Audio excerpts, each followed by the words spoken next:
Good evening, everyone. I'm Reshma Krishnamurthy from Mums and Stories. And as part of a series of author interaction, today we have Vrunda Bansode. And she's written the book, Become a Junior Entrepreneur. And we're going to be talking about it today. This is published by Penguin Books, Puffin Books. And Vrinda heads India Data Insights, and she's also written an earlier book, also Become a Junior Inventor. So, welcome to Mums and Stories, Vrinda. Thank you, Reshma. Hello, everyone. So, I mean, you've been a mentor, a thought leader. You worked with corporates in the education sector. You worked with children. Quite a few arenas that you've been doing. And as far as I can see from your career graph, little bit what I've been following, it's always been towards entrepreneurship, though not completely, perhaps, social sector and so many others also you have. So, first of all, how did the book come about in the year 2020? Unforgettable year. So, did it begin in 2019 or how did it happen? It has been a 2 year long journey, Reshma. So, really speaking, the book came out in 2020. And in fact, it got a little delayed towards the end only because of the COVID lockdown. Otherwise, probably it would have come out a little bit earlier in 2020. And probably I would have loved to do live sessions with students in their schools because that's how the book was actually born. So, since you spoke about my career graph, yes, it has been a little bit unconventional, and I think that's also because of the entrepreneurial bug probably that I have within me. Even in social sector, I think I am trying to do some new things. The data portal that you mentioned, which I lead right now, is one of those efforts again. So, as part of my earlier entrepreneurial venture, we were doing STEM education and other types of experiential education courses for children. And one of the courses that we developed was Entrepreneurship Lab, which we ran in a school in Bangalore. And I had all of that experience of running that program for many years and how students responded to it. So, more importantly, what children felt about it, the kind of experience, the kind of learnings that they derived, I think motivated me to see how can we kind of, take it to more number of students. And this book is really an effort to do that. So, I mean, do you think entrepreneurship or the inclination towards it, I mean, can it be taught to children? I come from the perspective that, you have these business families who talk about to their sons and now since the last decade, perhaps to the daughters as well. But for the non-business families, do you think this can be spoken about as a summer project, hobby, career, or encouraged to do it? Absolutely.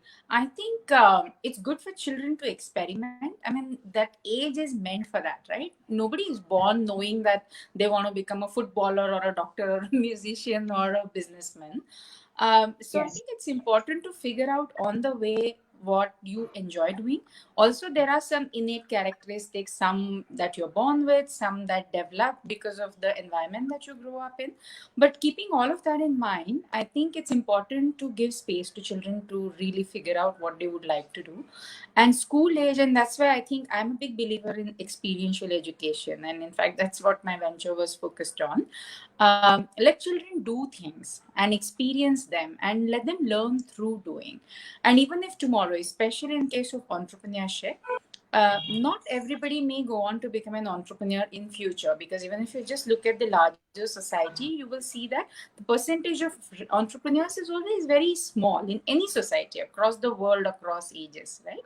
So nothing wrong in that. Everybody is not supposed to become only an entrepreneur. You also need people for many of the other things. So obviously every occupation has its own place and its own importance, but at the same time, I think just experimenting at a young age with entrepreneurship means that you are learning to make your decisions, you're taking ownership of a certain thing. You'll, in fact, many of the other life skills, right? And I think that experience is important for children. They may become anything else tomorrow, but I think the skills that they learn through this really stay with them.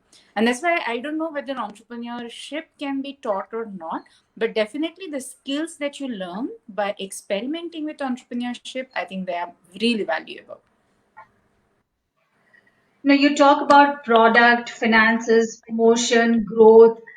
These are heavy concepts, but you do speak in a language which is very, very basic, very understandable in the book, Become a Junior Entrepreneur.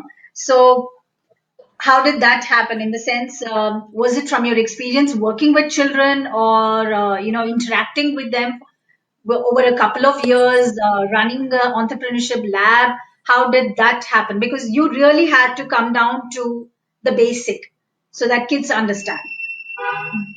Yeah, I think all credit goes to all the students who were part of courses that we ran. So a lot of learning there in terms of how children look at these things, and children are very smart. I think they have this innate curiosity, especially when you talk about say things like innovation in the context of entrepreneurship. Children are actually great innovators. They are able to think out of the box because they don't even know sometimes where the box is, right? So I think they have it in them, and I think I learned it from them how to simplify things. But what definitely helped is running this course over and over again with these students in many different formats.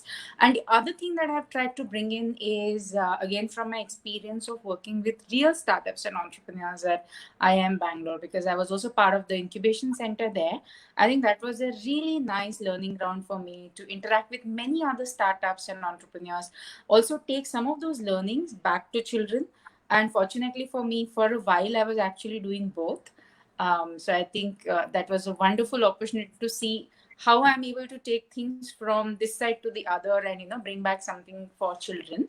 So all of that I think played a role in the way the book has come out. Also, the other thing that we wanted to do along with the team at Penguin was to really focus on stories of Indian entrepreneurs, and also something that children can relate with.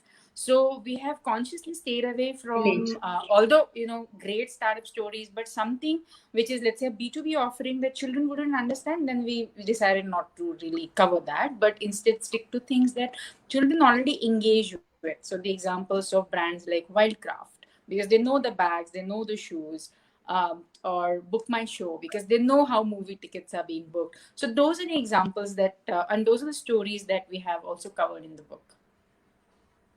All right. So before I go on to the next question, also I have to say over here, mention over here that two viewers stand to win the book, and I would say it's a must-read book for kids, who are even slightly inclined towards, how businesses are run, and it's a fun book. There's enough things, space enough to research, write stuff, and do their own project.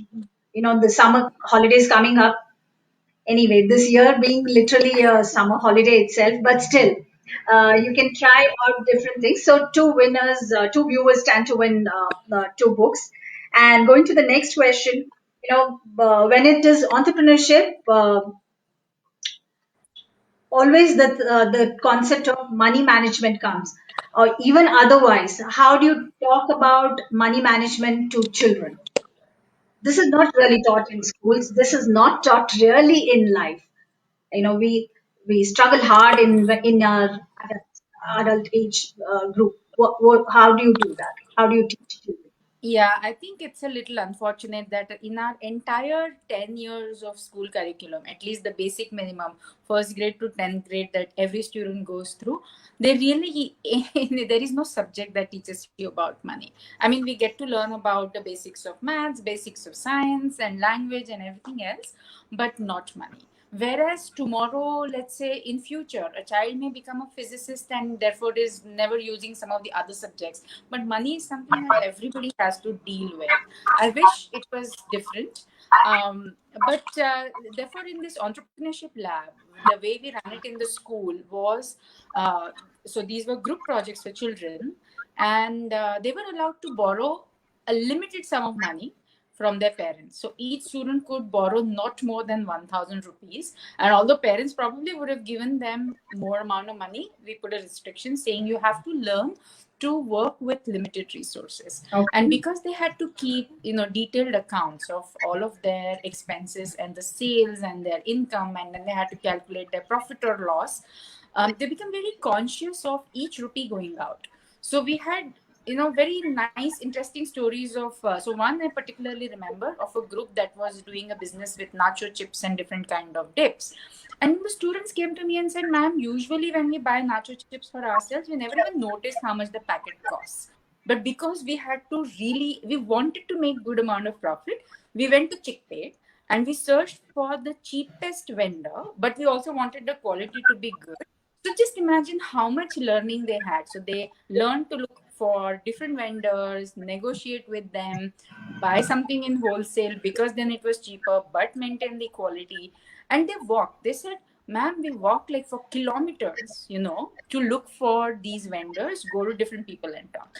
So I think these are the experiences, and this is how they learn money management. No amount of lecturing works. I think they have to experience it for themselves. And what about failures? The moment you talk about entrepreneurship, everybody forget about kids, even adults. All of them, do want to turn out to overnight success. Within 6 months, you want funding, investors, everything to walk up to you. Right? It doesn't matter anything else. So, what about failures? How do you talk about this?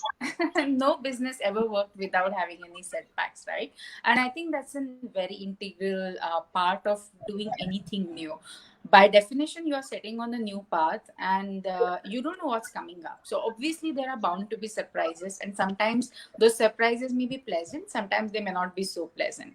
So setbacks is a given part, and I think children again are actually quite resilient uh, if we let them be. And I think that's an important lesson that I also learned working with them. So again, similarly, we had stories of children who said, ma'am, tomorrow we had like, a party order, let's say for cupcakes. There were many baking businesses. And today we nicely prepared everything and we put the cakes inside the oven for baking, and the electricity went off. And we lost our entire batch of cakes because electricity didn't come for many hours. So I said, okay, so what did you do? But we had to supply because it was somebody's birthday tomorrow and we couldn't let them down. So the students stayed up through the night after the electricity came back, baked another batch of cupcakes to deliver. So they understood that they still had to not disappoint their customer. I think I was very proud of them that they were really committed to keeping their word and everything else. But they learned that they lost that much material, they suffered losses, they had to stay up and all of that, but they did it. So I think you just become stronger when you learn to deal with these setbacks. And again, that's why I say that it's a great life skills training, because that's how you learn. I mean, no amount of reading on failures is going to make you stronger. You have to go through the experience and emerge stronger. Okay, before I move ahead, again, I would like to mention, in case you have questions also for Vrinda, do type it out. And also, we're giving two books of Become a Junior Entrepreneur, the book Vrinda has written. So, if we were to give the book to you, what would interest you in that? Why should we give that book to you to read? Comment on the live session right now, and probably you could win it. Now, coming back to Vrinda, if I were to ask you three things you think entrepreneurship teaches children or anyone else, probably other careers don't, what would it be? I think it teaches you to think on your own, because, like I said, by definition, you are embarking on a journey which has not been taken before. Because the idea necessarily every time is not absolutely new. Sometimes you're trying to do things differently, etc. But the combination of that idea and that particular entrepreneur doing it in that fashion with that team at that time, that entire combination is always unique. So in that sense, I think it really teaches an entrepreneur to think for themselves. There is no textbook, there is no degree, there is no course. To become a doctor, you know exactly what the path is. To become an engineer, you know exactly what the path is. You can go to a college, you can get a degree, and you're certified as a doctor or an engineer. There is nothing like that for entrepreneur. So I think it really teaches you to think for yourself, own your decisions, deal with the consequences and all of that. The second thing I think is resilience. Because, like I said, setbacks is a given part of any entrepreneurial journey. And if you're committed enough to your vision and to your idea, you are going to come back stronger. And you are going to keep doing it over and over again. You will make the necessary tweaks to your product, to your business model until you succeed. So it teaches you to be resilient.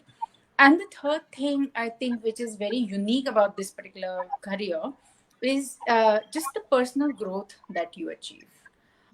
Because, as an entrepreneur, I think you are a wearer of many hats and you are the person in the arena, right? So you're fighting your battles every day. I mean, you have different kinds of challenges, different kinds of setbacks, and learning to deal with all of it.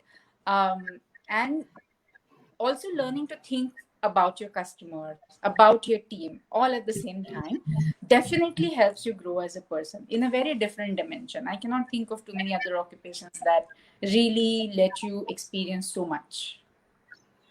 So, have you come across young adults or teens, any examples that you can share which you have admired their journey because they started out young? You do have mentioned, one or two in the book, but you can come across, can you share about that? I mean, I can always talk about some of the world famous examples, like how Zuckerberg started Facebook only when he was in a college dorm, right? And you have plenty of stories of college dropouts. And I'm sure there are kids who, even at a younger age, have actually started successful startups.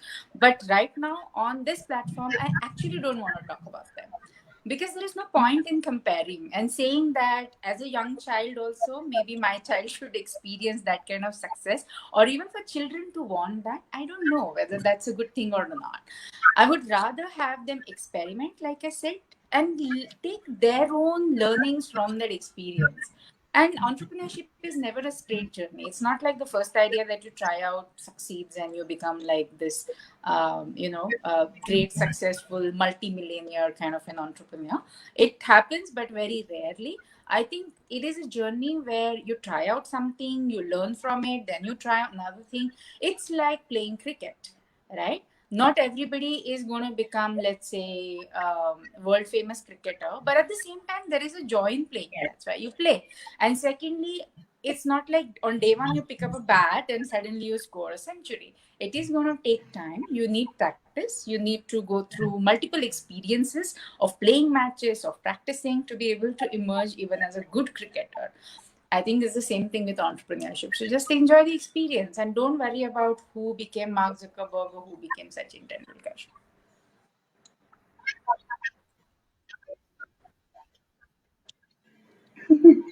Experience, is that something that you got to learn because of the book? You thought that, okay, this is how I'm going to lay out, but while writing the book, while interacting with children, did you find, or with other mentors or whoever you interacted to write the book, and you do mention about it as well a little bit. So what has been your learning through the book? I think multiple times we changed things, especially with the editorial team at Penguin. They are fantastic at what they do, and they definitely make sure that the book comes out in good shape. So I think we went through. I would say the roadmap was probably a little bit better structured already, because, like I said, because I'd been running the course for these many years. So the roadmap was fine. But I think all the finer detailing definitely had to go through many iterations. And yeah, that requires a lot of patience on the part of the writer as well as the editor. So that's definitely something that I learned, that not to give up. And as far as all the other mentors are concerned, I think they contributed a lot by suggesting the right examples I could use and pointing out, who I could talk to. Okay, we have a comment over here. I would love to have a copy since I've already written my first book at 10 years and would be Oh, wow. inspired by reading the book to become a junior entrepreneur. That's Rocky over there. Okay, Rocky, let's see if you stand to win over that. All right, Vrinda, but you what's been for you? do you feel all kids need to try it at least once? Or, there is this, you talk about the curiosity and everything when children, and we're really not banking upon it too much. We go into safe careers, and parents of this age too, when there are a plethora of options available, we still talk about, okay, you need to do this.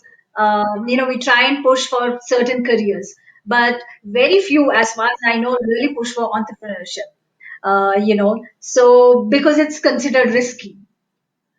So, what would you say for that? Do you think that, we need to be more encouraging for children to do it?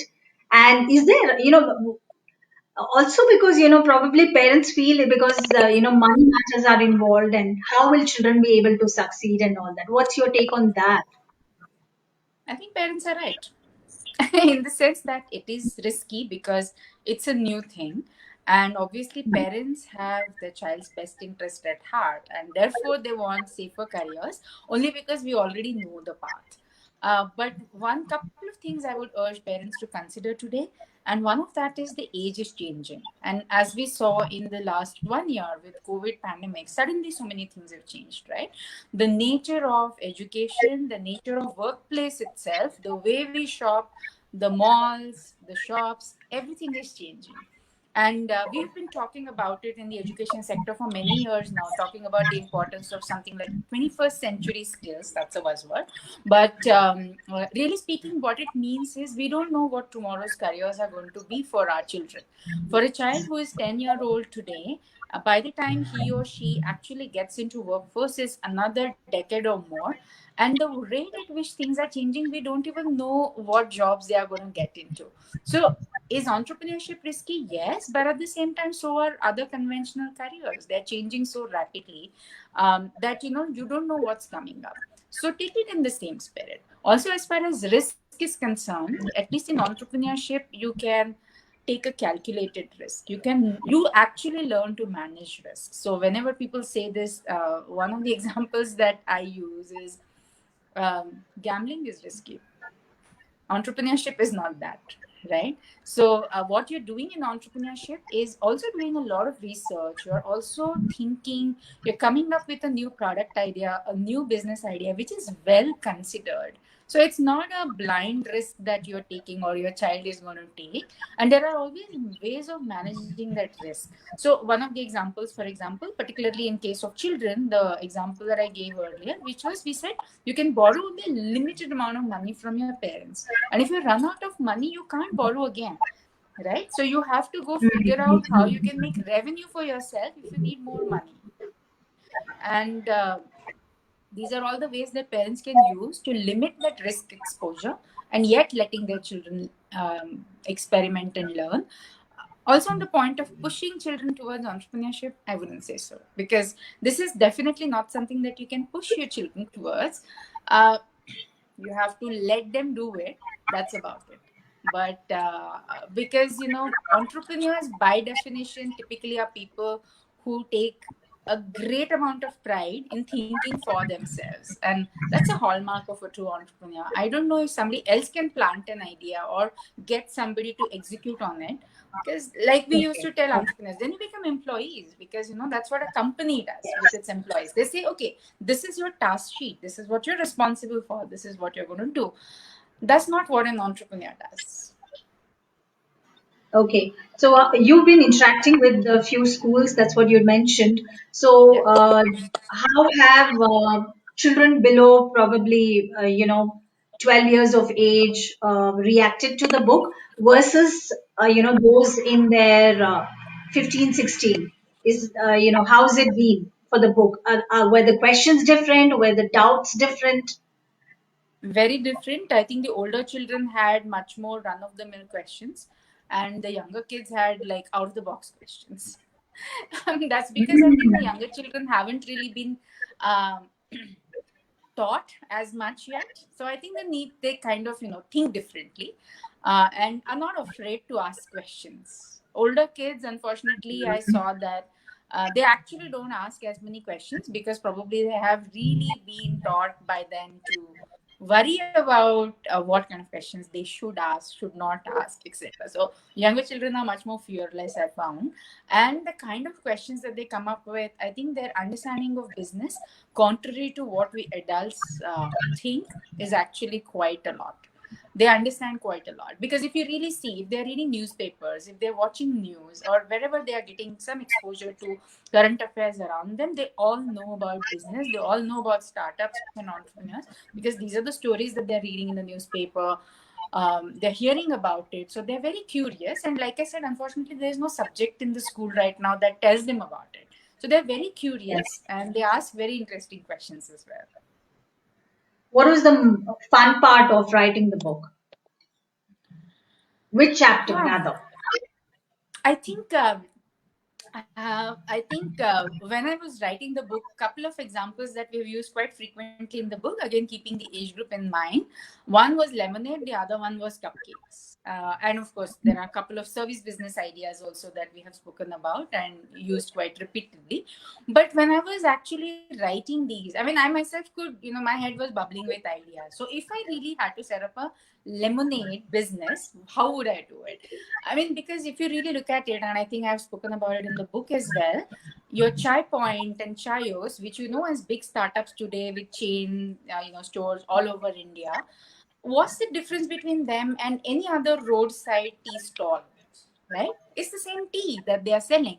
But why Yes. does a roadside tea vendor remain there versus now you have big startups? Similarly, you look at juices and you look at raw pressery, or you look at cane crush, and what's the difference between them and other ganne ka juice? Right?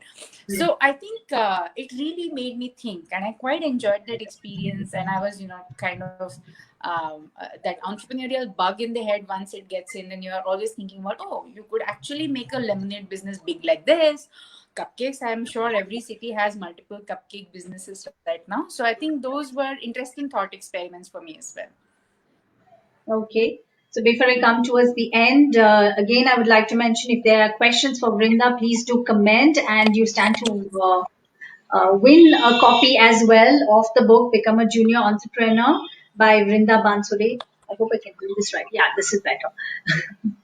Okay, so if I have to ask you, why should one read the book? What would a parent or a child get reading the book? What would you say for that? I think they will definitely get some structure to their experiment. Like I said, this is really a do it yourself kind of a book. So the way we have sequenced the book is the way you would think about setting up or running your own venture. So coming up with an idea and then figuring out the exact details of your product, its packaging, and then going into your branding and marketing. Also, thinking about money management and how you're going to keep track of your expenses and income. Think about profit and loss. So if you really just go through it step by step, you don't even have to read it in one sitting, I would say. Keep going back to it. And there are plenty of places where you can pause to think, reflect, do your own exercises. So I think all in all, if parents and children use it as a book to guide their own experimentation, and even if it means like you set up a small little greeting card making business, or jewelry making business, or anything else, children are very good with these accessory making and things like that. I think many schools also run these similar things, some similar activities as their after school clubs or vacation camps. The teachers can use it also to guide their group of students. So I think they can use it in many different ways. All right. Thank you so much, Vrinda, for coming and talking to Mums and Stories to us. And we wish you all the very best for further books. My pleasure, When- Reshma. I really, I mean, I'm so glad to be here, and I hope the audience enjoyed the conversation and they do pick up some of the takeaways from this Yeah. session. Very happy to be here. Thank you so much. Thanks, everybody.